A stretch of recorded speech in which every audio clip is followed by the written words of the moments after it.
எண்ணெய் காஞ்சிச்சு, கடுகு போட்டுக்கலாம், சோம்பு கொஞ்சம் போட்டுக்கலாம், ஒரு வரமிளகா போட்டுக்கலாம், பல்லு பூண்டு தட்டி வச்சுருக்கேன் அதை சேர்த்துக்கலாம். தக்காளி ஒரு 5 ஒன்று பாதியமாக அரைச்சி வச்சுருக்கேன், நம்ம அதை கூட இப்போ சேர்த்துக்கலாம். தேவைக்கு உப்பு போட்டுக்கலாம், தூள் போட்டுக்கலாம், இது போல் வீட்டு மிளகாத்தூள் சேர்த்துக்கலாம்.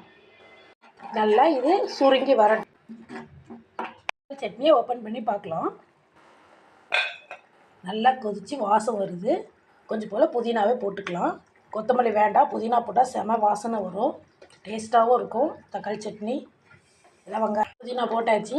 இட்லிக்கு தோசைக்கெலாம் நல்லாயிருக்கும், செம டேஸ்ட்டாக இருக்கும். ஒரு வாட்டி ட்ரை பண்ணி பாருங்கள். தக்காளி சட்னி ரெடி. எண்ணெய் காஞ்சிச்சு, கடுகு போட்டுக்கலாம், சோம்பு கொஞ்சம் போட்டுக்கலாம், ஒரு வரமிளகா போட்டுக்கலாம், பல்லு பூண்டு தட்டி வச்சுருக்கேன் அதை சேர்த்துக்கலாம். தக்காளி ஒரு 5 ஒன்று பாதியமாக அரைச்சி